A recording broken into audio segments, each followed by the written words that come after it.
Olá, boa noite. Boa noite. Dólar alto e falta de matéria-prima. Os preços dos produtos de limpeza sobem mais do que o dobro da inflação acumulada até julho. A Rússia busca pistas sobre o assassinato da filha de um apoiador do presidente Vladimir Putin. Chega ao Brasil o coração de Dom Pedro I para a celebração dos 200 anos de independência. Eleitores já podem treinar o voto na urna eletrônica na página do TSE. Diretamente dos estúdios Globo no Rio, William Bonner e Renata Vasconcelos entrevistam o candidato à reeleição Jair Bolsonaro, do PL.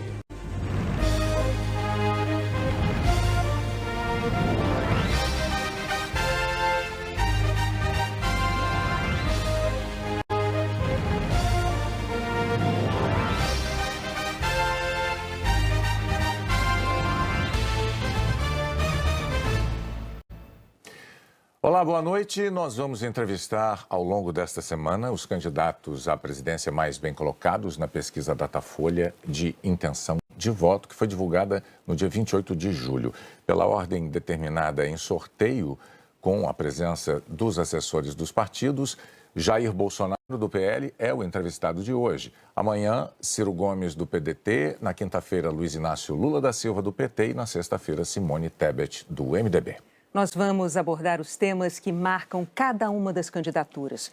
O tempo total dessa entrevista é de 40 minutos. E, ao fim, o candidato vai ter 1 minuto para as considerações finais. Candidato Bolsonaro, boa noite. Obrigada pela presença. Eu agradeço também a sua presença, candidato, e o tempo começa a ser contado a partir de agora. Nós vamos começar a entrevista com um assunto que tem mobilizado os brasileiros. O senhor tem xingado ministros do Supremo Tribunal Federal, tem feito ataques sem prova nenhuma ao sistema eleitoral brasileiro. O senhor chegou, inclusive, a ameaçar não ter eleição no Brasil, como se coubesse ao senhor decidir uma coisa dessas. Candidato, com franqueza, o que é que o senhor pretende ou o que é que o senhor pretendeu com isso? O senhor pretendeu, por acaso, criar um ambiente que, de alguma forma, permitisse um golpe, contra o qual, inclusive, a sociedade civil se manifestou agora com a divulgação de 2 manifestos ou outros manifestos em defesa da democracia? Primeiro, você não está falando a verdade quando fala xingar ministros. Isso não existe. Isso não existe. É um fake news da sua parte. Outra coisa, eu quero é transparência nas eleições. Vocês, com toda certeza, não leram o inquérito de 2018 da Polícia Federal, que inclusive está inconcluso. E aquela pergunta que eu sempre faço: se você pode botar uma tranca a mais na sua casa para evitar que ela seja assaltada, você vai fazer ou não? Então esse é o objetivo disso que eu tenho falado sobre o Tribunal Superior Eleitoral. E outra coisa, em 2014 tivemos eleições, no segundo turno, o PSDB duvidou da lisura das eleições e contratou uma auditoria. E a conclusão da auditoria do PSDB, que as urnas são inauditáveis.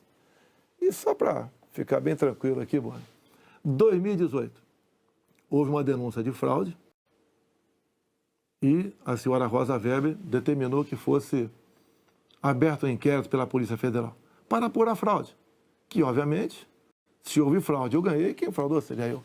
A PF começou a apuração. E quem informou o que eu vou te falar aqui para a PF foi o Tribunal Superior Eleitoral.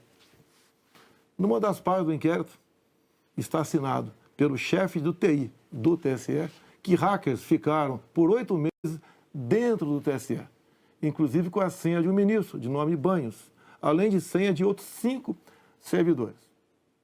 Imediatamente a Polícia Federal pediu os logs, as impressões digitais do que ocorreu nas eleições de 2018.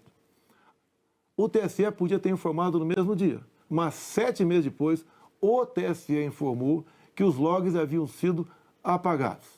Então, a grande interrogação é exatamente essa daí. Nós queremos evitar que dúvidas pairem por ocasião das eleições agora desse ano. Candidato, nada mais além disso. É curioso que o senhor se refira a esse episódio, porque o senhor, inclusive, foi acusado de ter divulgado informações sigilosas de investigações inconclusivas. Mas sobre a transparência que o senhor afirma defender das urnas, órgãos fiscalizadores, como o Tribunal de Contas da União, a Advocacia Geral da União, associações de juízes, associações de juristas, associações de delegados da Polícia Federal, todos já atestaram a segurança das urnas eletrônicas. Eu vou além. A transparência e a segurança das urnas eletrônicas tem sido motivo de orgulho da maioria da população brasileira. Agora, o senhor começou a sua resposta afirmando que eu tinha cometido fake news. Em nome da verdade, candidato, o senhor xingou o ministro do Supremo de canalha. O senhor fez isso com o microfone. Então, e ele vinha fazendo contra mim. Mas, candidato, eu lhe perguntei qual era o seu propósito. Lembra a pergunta que eu fiz ao senhor? Qual era o seu propósito? Falou ministro. Foi um ministro específico. Senhor. Tá ok? Tá refeita aqui a dúvida? Mas não, é que o senhor disse que eu cometi fake news. Eu só para esclarecer, a pergunta que eu lhe fiz é: qual era o seu propósito ao xingar um ministro de canalha e ameaçar não permitir que as eleições fossem realizadas, se isso não lhe compete fazer? Não é uma atribuição do presidente da República, é uma atribuição constitucional, candidato. Quem vem sendo perseguido o tempo todo por um ministro supremo sou eu, com um inquérito completamente ilegal. E as medidas que vinham sendo tomadas por esse ministro eram contestadas. Lá atrás, inclusive, a procuradora Raquel Dodge deu um parecer para que esse inquérito deixasse de existir e continua existindo. A temperatura subiu. Hoje em dia, pelo que tudo indica, está pacificado.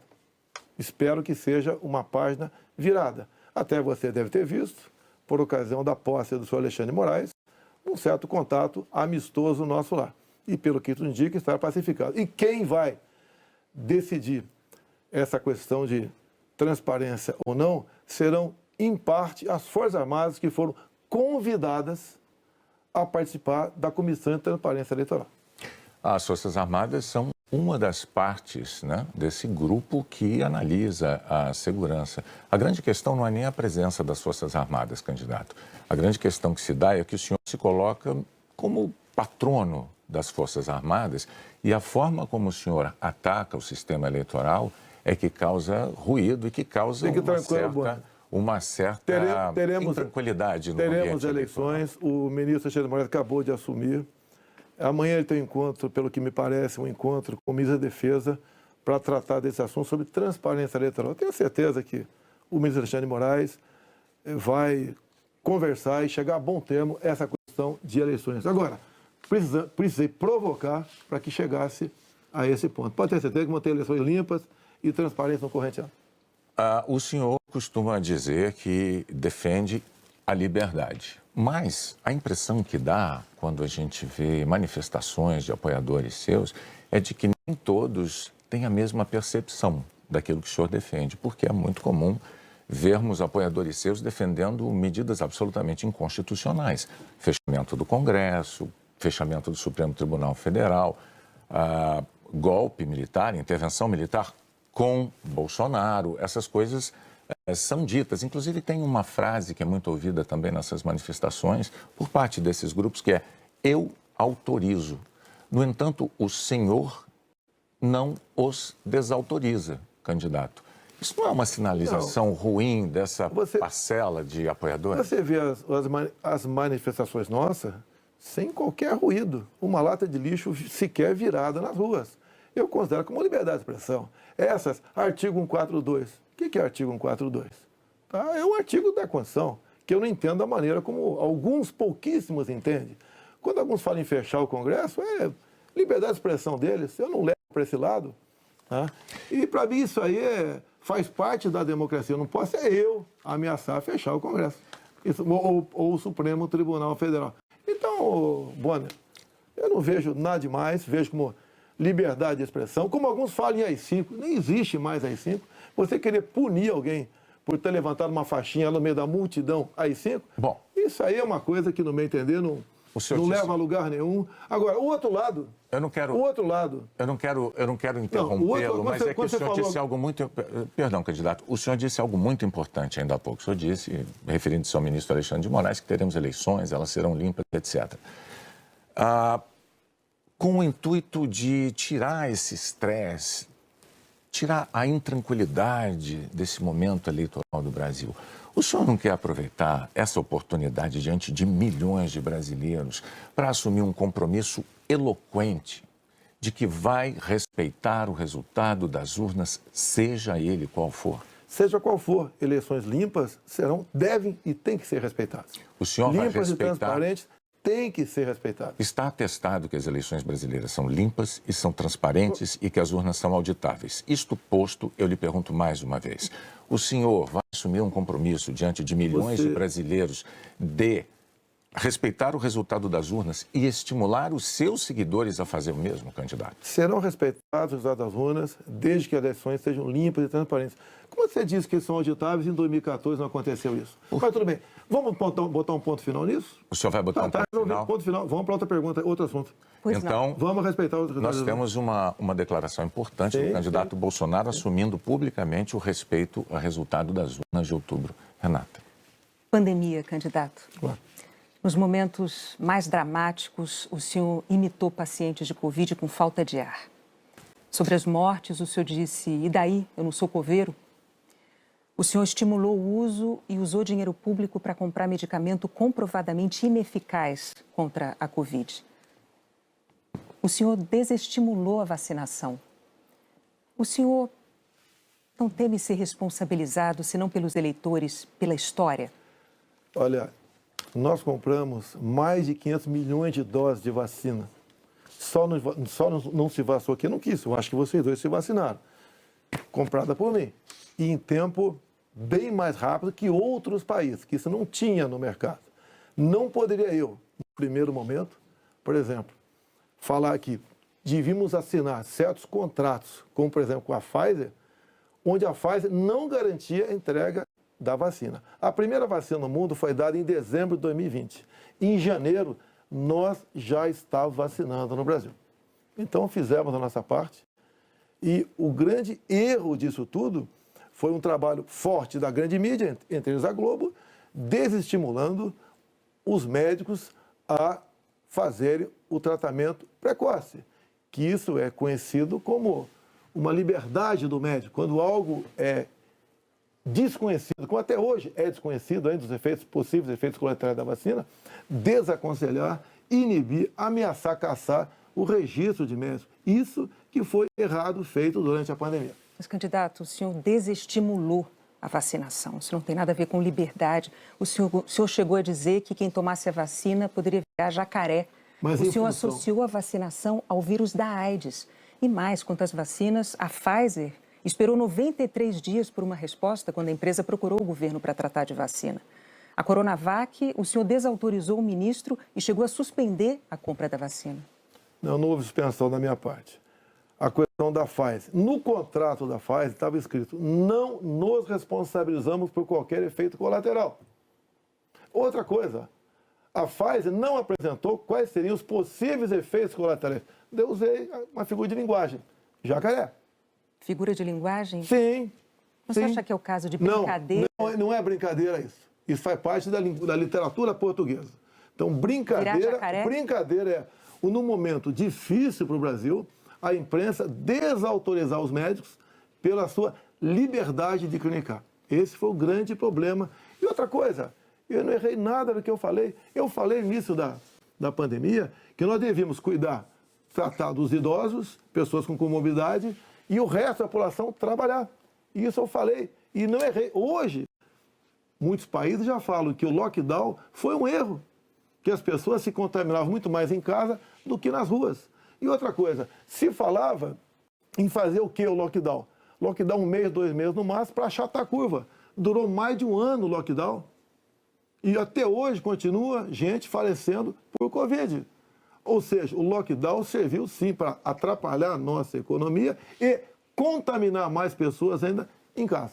Candidato, mas as medidas socioeconômicas importantíssimas, elas foram adotadas por governos no mundo inteiro justamente para sustentar o fique em casa no pico da pandemia, fique em casa se puder.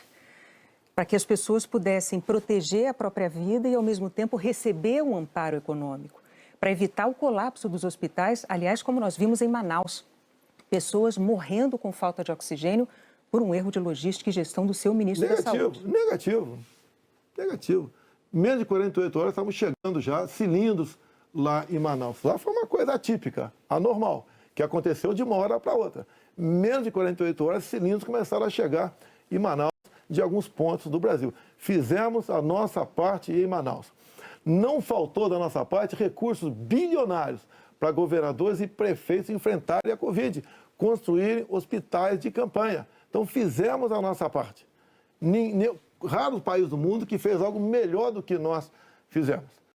E o resultado, até o OMS reconhece isso daí. Fizemos a nossa parte. O senhor mencionou 48 horas, o fato é que Manaus ficou uma semana, mais de uma semana, 9 dias, sem receber o apoio das pessoas com falta de oxigênio nos hospitais. Não é verdade isso. Agora, não é verdade. Candidato, sobre o seu comportamento com as frases que eu mencionei, imitando pacientes com falta de ar, muitos viram isso como um sinal de falta de compaixão. Eu queria que você botasse no ar eu imitando falta de ar. Realmente... Mas falta de compaixão... Ah, bom, então você começou a mudar. Desculpe, você começou a mudar, tudo bem. Eu completar a minha frase. Muitos viram isso como uma falta de compaixão e solidariedade com os doentes, com as vítimas, com os parentes das vítimas. O senhor se arrepende? A solidariedade, eu me manifestei conversando com o povo nas ruas, visitando a periferia de Brasília, vendo pessoas humildes que foram obrigadas a ficar em casa sem ter um só apoio do governador ou prefeito. Isso que aconteceu. E nós fizemos exatamente o quê? Demos o auxílio emergencial imediatamente. 68 milhões de pessoas humildes começaram a receber o auxílio emergencial. Eles estavam condenados a morrer de fome dentro de casa. O senhor não se arrepende das declarações? Ou ir para as ruas, fazer o que não queriam. Poderiam ter um caos na rua, caos porque pessoas com fome iriam para a rua. Criamos imediatamente o auxílio emergencial. Fizemos a nossa parte. Demos tanto dinheiro para governadores e prefeitos que não tem notícia de eles terem atrasado folha de pagamento ou até mesmo 13º. E quando tivemos a oportunidade de investigar fraudes, aquela CPI do circo feita por Renan Calheiros, Omar Aziz e Randolfo Rodrigues, não quiseram investigar os desvios de recursos enviados para 9 governadores do Nordeste. Fizemos a nossa parte e tratei com muita seriedade essa questão. Agora, não adotei o politicamente correto. Não estimulei. Inclusive, o que eu falei é que quando foi decidido o que era essencial, o trabalho essencial, eu falei, deve ser todo aquele necessário para o homem ou a mulher levar o pão para dentro de casa. A própria MS concordou comigo nessa questão. Então, o senhor chama isso de politicamente incorreto? O senhor não se arrepende do seu comportamento, das frases que fez, imitando pessoas com falta de ar, como solidariedade com as famílias que sofreram? Você acabou de falar que eu não imitei falta de ar e voltou a falar em falta de ar novamente. Você voltou a falar em falta de ar novamente. 700 mil mortos. A minha pergunta é muito específica. O senhor se arrepende? Lamento as mortes.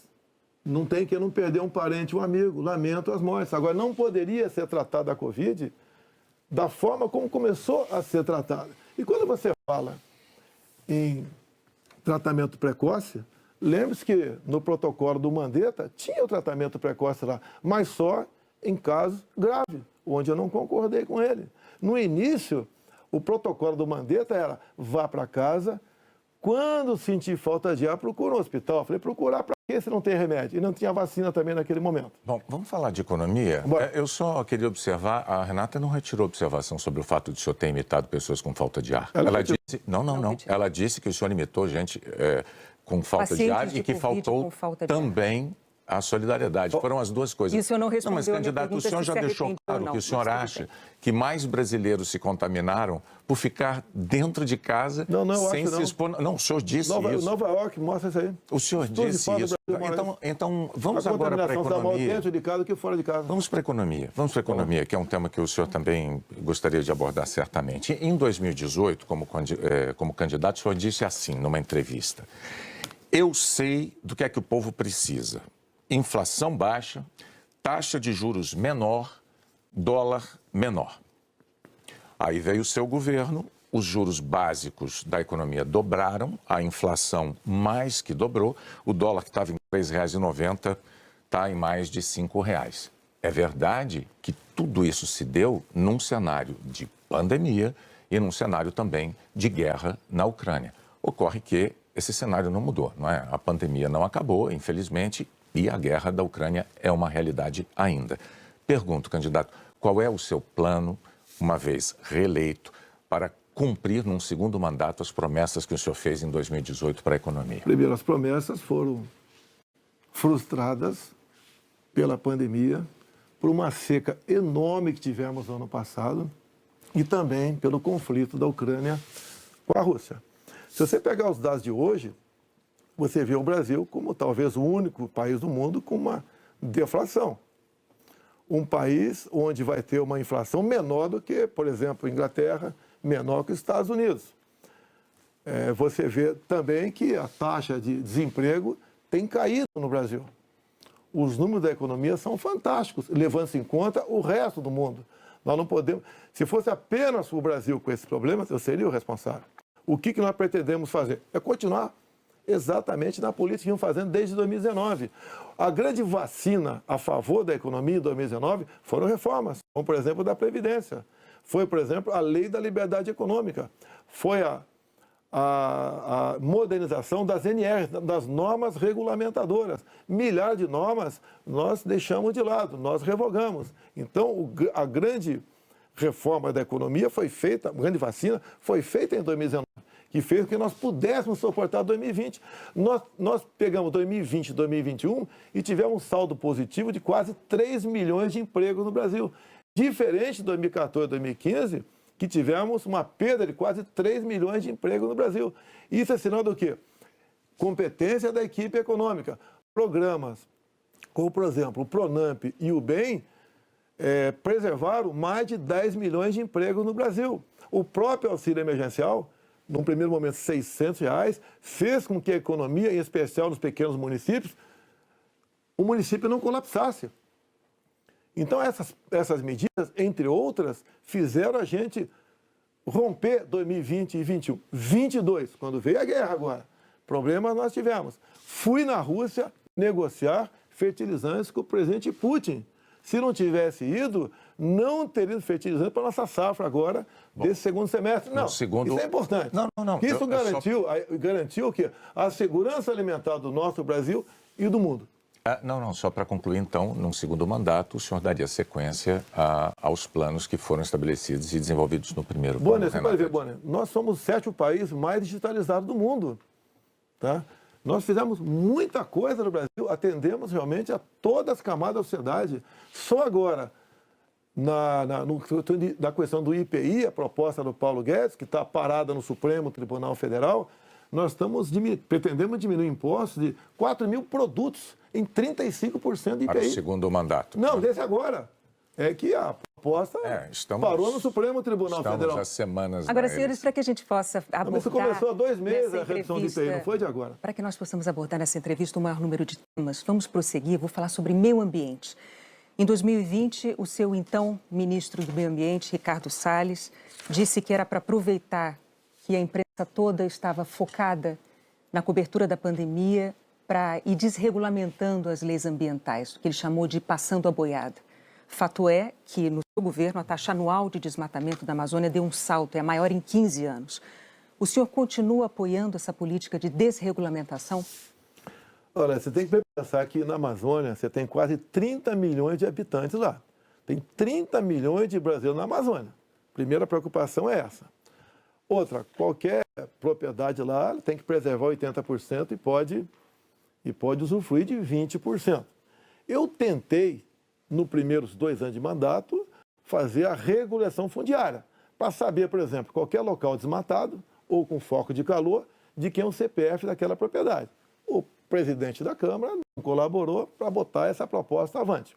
Agora, quando se fala em Amazônia, por que não se fala também agora na França, que há mais de 30 dias está pegando fogo? A mesma coisa está pegando fogo na Espanha e Portugal. Califórnia pega fogo todo ano. No Brasil, infelizmente, não é diferente. Acontece.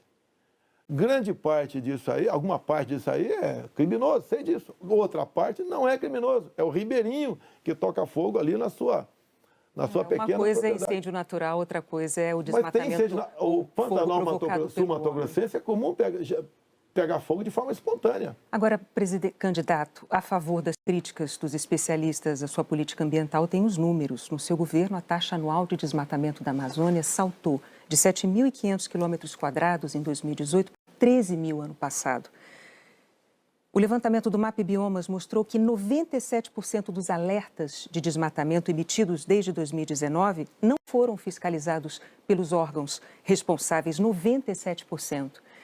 Especialistas dizem que quando o senhor desautoriza, por exemplo, a destruição de equipamentos pelos órgãos fiscalizadores ou quando o senhor desmonta órgãos como o IBAMA, o senhor está passando uma mensagem de incentivo a quem desmata ou ao garimpo ilegal. Primeira coisa, a destruição, como dá em lei, é se você não puder retirar o equipamento daquele local. O que vinha acontecendo, e ainda vem, infelizmente, é que o material pode ser retirado do local, porque se chegou lá, pode ser retirado. E há o abuso de uma parte.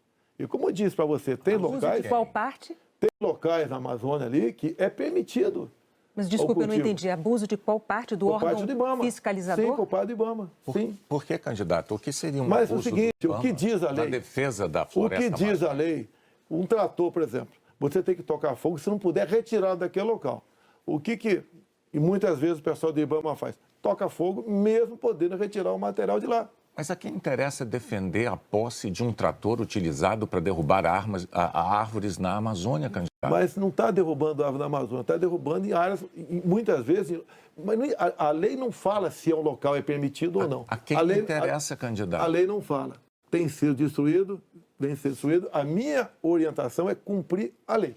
Nada mais além disso. E os órgãos fiscalizadores... Olha só, a Amazônia é do tamanho da Europa Ocidental. Ali na Amazônia cabe uma Alemanha, cabe uma França, cabe uma Itália, cabe um Portugal, cabe um montão de países. Você pensa que fiscalizar, evitar que pegue fogo Mas assim, só para vamos lá? entender, então, sobre a desautorização dos órgãos fiscalizadores para destruir equipamento apreendido? Não desautoriza, mando cumprir a lei. A lei fala que se o material puder ser retirado de lá, assim como entrou, não é para ser destruído. Mas com que propósito mesmo? Eu não entendi. Cumprir a lei. Propor a lei. Cumprir a lei.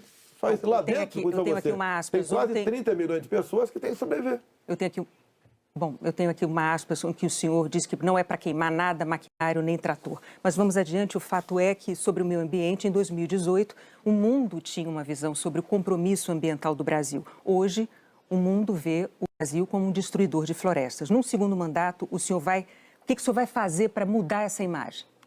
Primeiramente, destruidor de florestas. É uma mentira. Ninguém quer destruir floresta, né, por livre e espontânea vontade. O acordo Mercosul-União Europeia estava travado. Com os problemas agora da guerra, Ucrânia, Rússia, a União Europeia quer acelerar o acordo conosco para o Mercosul. Dizer mais, a Alemanha está usando combustíveis fósseis. Por quê? Se eram os países que diziam que nós devíamos cada vez mais buscar aí energia limpa. Concordo com eles, mas a realidade é outra completamente diferente. Não é a realidade aquilo que a gente acha que deve ser, é o que tem que ser. Países da Europa já estão em contato conosco, por exemplo, atrás do hidrogênio verde. O Brasil será uma grande potência fornecedora de energia hidrogênio verde. Como já temos acertado, né, no limite máximo, temos até o equivalente a 50 Itaipus na costa do Nordeste. E nós vamos exportar esse hidrogênio verde para a Europa toda. Ou seja, o Brasil é um exemplo para o mundo. Quando você pega, está na minha frente por coincidência aqui, por exemplo, as áreas reservadas em países outros para agricultura, não é pecuária, é agricultura. Somente a União Europeia é de 45% a 65%. Você pega países como a Alemanha, 56% para a agricultura. Então, você pega o Reino Unido, 63% para a agricultura. O Brasil preserva 2/3, 66% da sua área verde. O Brasil não merece ser atacado dessa forma. Vamos falar porque, no fundo, há um interesse no agronegócio. É deixar o Brasil de lado. Agora, cada vez mais o mundo vê, como a própria presidente do OMC disse, há 2 meses, 3 meses atrás, disse o quê? Que o mundo, sem o agronegócio do Brasil, passa fome. Ou seja, a realidade está aí. Vamos ver se o Brasil consegue mudar essa imagem. Vamos tentar mudar, sim. Bom, vamos falar de política isso tudo agora, que fala. candidato. Muito importante isso agora. Está também nas atenções por motivos claros. Em 2018, o senhor candidato à presidência, o senhor se apresentava como o candidato da antipolítica e o candidato contra o Centrão. Na convenção do seu partido, o general Heleno chegou a cantar se gritar, pega Centrão, não fica um, trocando a palavra ladrão por Centrão, etc. Isso ficou muito famoso. Hoje, a verdade é que o Centrão, ele é a base do seu governo. Na semana passada, quando o senhor estava saindo lá do Palácio da Alvorada, inclusive o senhor enfrentou lá um incidente com aquele youtuber que foi cobrar do senhor essa aliança do seu governo com o Centrão. Eu pergunto, por que eleitores como aquele, que se sentem traídos pelo senhor, acreditariam nas suas promessas de agora? Você está me estimulando a ser ditador. Eu, candidato? Você. Porque o Centrão são mais ou menos 300 parlamentares. Se eu deixá-lo de lado, eu vou governar com quem? Não vou governar com o parlamento. Então você está me estimulando a ser um ditador. São 513 deputados.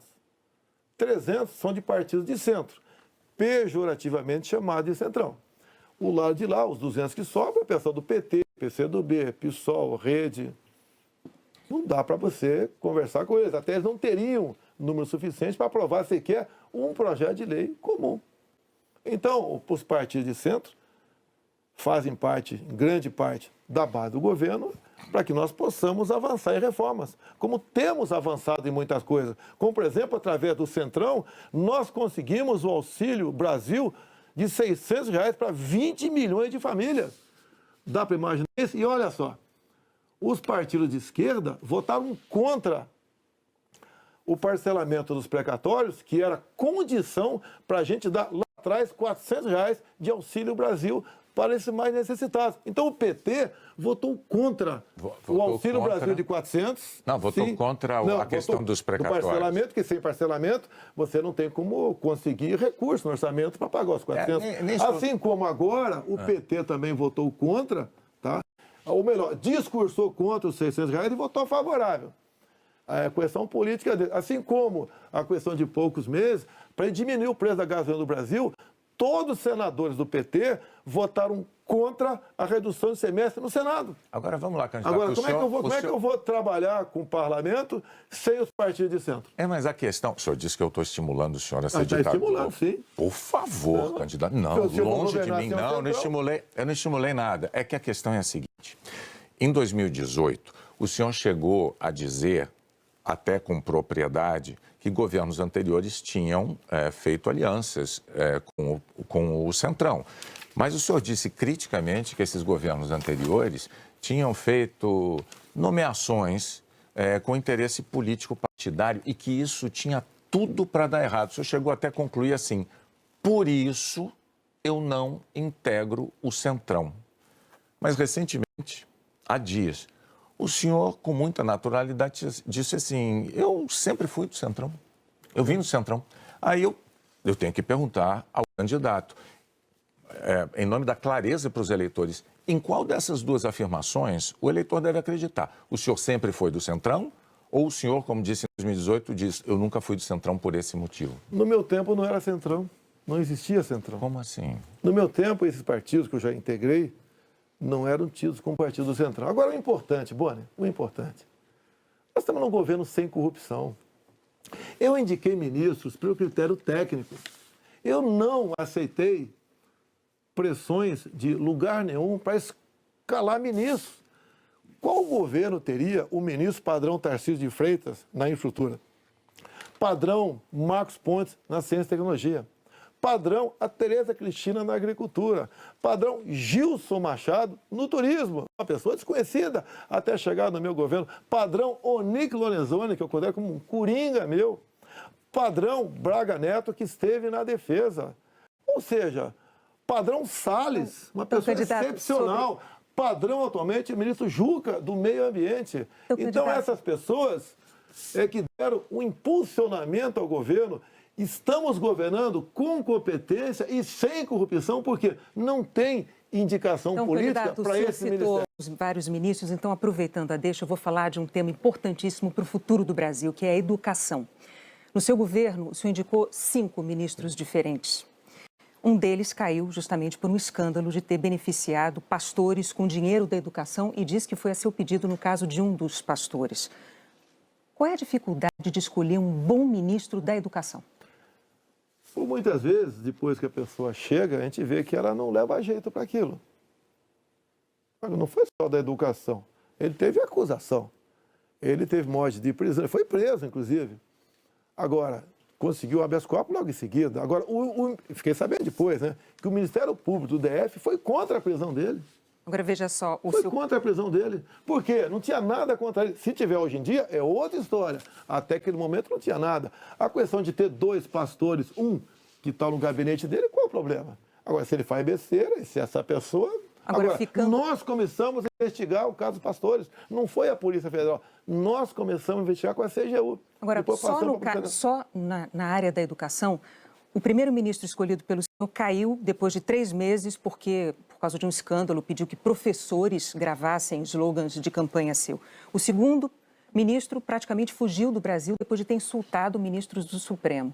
O terceiro ministro nem chegou a assumir porque maquiou o próprio currículo. O quarto ministro envolvido num escândalo de corrupção. Quais são os critérios que o senhor usa para escolher um ministro de uma área tão vital para o futuro do país? As pessoas se revelam quando chegam. Atualmente, eu tenho um excelente ministro da Educação.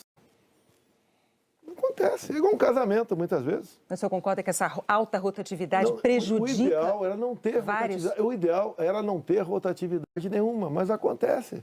Outros ministros foram trocados também. Bom, por vários motivos. Agora, depois desse escândalo do MEC... que escândalo do MEC, Bonner? A saída do ministro... Mas a saída é escândalo, MEC? Não é escandaloso, candidato, sim. Um ministro destinar dinheiro da educação para 2 pastores, dizendo que o presidente da República indicou um deles... Cadê o duto cadê o duto do dinheiro vazando ali? Cadê o dinheiro? Candidato, não sabemos. Cadê o dinheiro aparecer? Você não sabe? E está me acusando? Não, está acusando o Milton por isso? O senhor tem todo o direito de achar que não foi um escândalo. Nós vamos adiante. Depois do caso do ministro Milton Ribeiro no MEC, o senhor atenuou um pouco o seu discurso de que não havia corrupção no seu governo. Antes não tinha corrupção. Hoje, o senhor diz que os casos pipocam. Os casos pipocam de corrupção no seu governo. Bom, ao mesmo tempo, vão se acumulando denúncias de interferências suas à Polícia Federal, que é um órgão de Estado, não é um órgão de governo, e um órgão de Estado que o senhor prometeu prestigiar. Como é que o senhor explica para o eleitor essa mudança da sua postura da eleição de 2018 para cá, candidato? Primeiramente, quem me acusou de interferência na PF foi o ex-ministro Sérgio Moro. Falou que a prova da interferência estava numa sessão reservada nossa. Bem, eu não queria, a sessão foi gravada, eu não tinha obrigação de entregar ali a fita. O senhor teve 4 diretores gerais da Polícia Federal e a cada mudança... Eu não tinha obrigação de entregar a fita. Entreguei a fita. Foi revelado, até com muitos palavrões na reunião de ministros. Não acharam nada. O que acontece? Eu, quando entrego o ministério para alguém, eu dou o ministério para aquela pessoa agir. Tá? A Polícia Federal, com a saída do Sérgio Moro, melhorou e muito na apreensão de drogas, na apreensão de numerários, tá? Em operações, melhorou muito. Em armamento, melhorou. E as pessoas vão mudando. Por exemplo, quando o André Mendonça saiu, porque ele foi para o Supremo Tribunal Federal, eu não considero uma saída da parte dele. Atualmente, temos um delegado da Polícia Federal à frente do Ministério da Justiça. Agora, ninguém comanda a PF, Bonner. Se pudesse comandar, o Lula teria comandado, a Dilma, o Temer, seja lá quem for. Ninguém consegue comandar a Polícia Federal dessa forma, como você está falando aí. É que a Associação dos Delegados da Polícia Federal divulgou recentemente um documento com críticas, né? Eles afirmaram que o senhor e a sua equipe de governo trouxeram desgaste, eu estou lendo aqui os termos dele, trouxeram desgaste à imagem da instituição Polícia Federal e também prejuízos para os policiais federais. E que falas suas, candidato, jogaram desconfianças sobre a autonomia e sobre a imparcialidade da Polícia Federal, que goza de autonomia já há alguns anos, como ninguém poderia negar. Qual é a sua posição, então, diante de um documento com uma queixa, uma acusação como essa da Associação Nacional dos Delegados? Primeiro, acabar de confirmar que não tem interferência, que gosta de autonomia. Outra coisa, Peraí, eles acabaram de mostrar para mim que não tem interferência, gosta de autonomia. Eles dizem que, Eles dizem que o senhor jogou, as suas palavras jogaram desconfianças sobre a autonomia da PF, candidato. Não. Eu acabaram de falar que eu estou certo. Não tem interferência lá. Contrário. Outra coisa, eles queriam uma reestruturação de carreira agora. Eu achei até justo. Mas outras categorias não concordavam com isso, sem serem beneficiadas também. E daí começou o movimento dentro, por parte de alguns delegados da PF, contra a minha posição, que deságua numa nota como essa daí. Eu queria, inclusive, reestruturar a Polícia Rodoviária Federal, que era bem mais fácil, menos onerosa. Os delegados, essa mesma associação, não topou fazer isso aí. Então, aí está uma briga política, salarial, por trás disso. Candidato, o senhor agora tem 1 minuto para suas declarações finais. Pois é, passou rápido. Eu queria ficar algumas horas com vocês aí. Tá? Quando o senhor começar, a gente começa a contar o tempo. Vamos lá. O que eu tenho a falar para a população brasileira?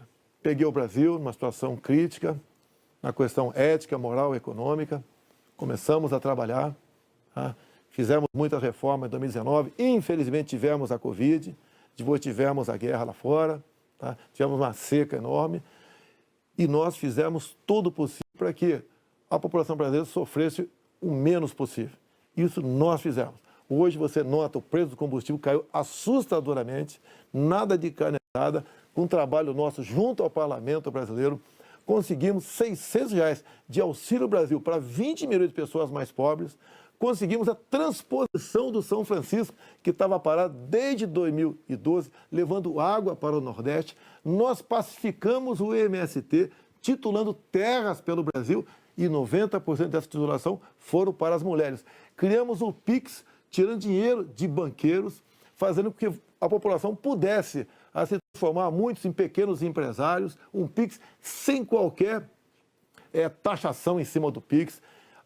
Anistiamos 99% da dívida de 1 milhão de jovens junto ao FIES. Encerrou? Acabou. Muito obrigado aí, até a próxima. É boa, né? Renato, até a próxima. Candidato, mais uma vez, muito obrigado por ter vindo e por ter prestado esses esclarecimentos ao público telespectador, aos eleitores brasileiros. Nós voltamos ao estúdio do Jornal Nacional.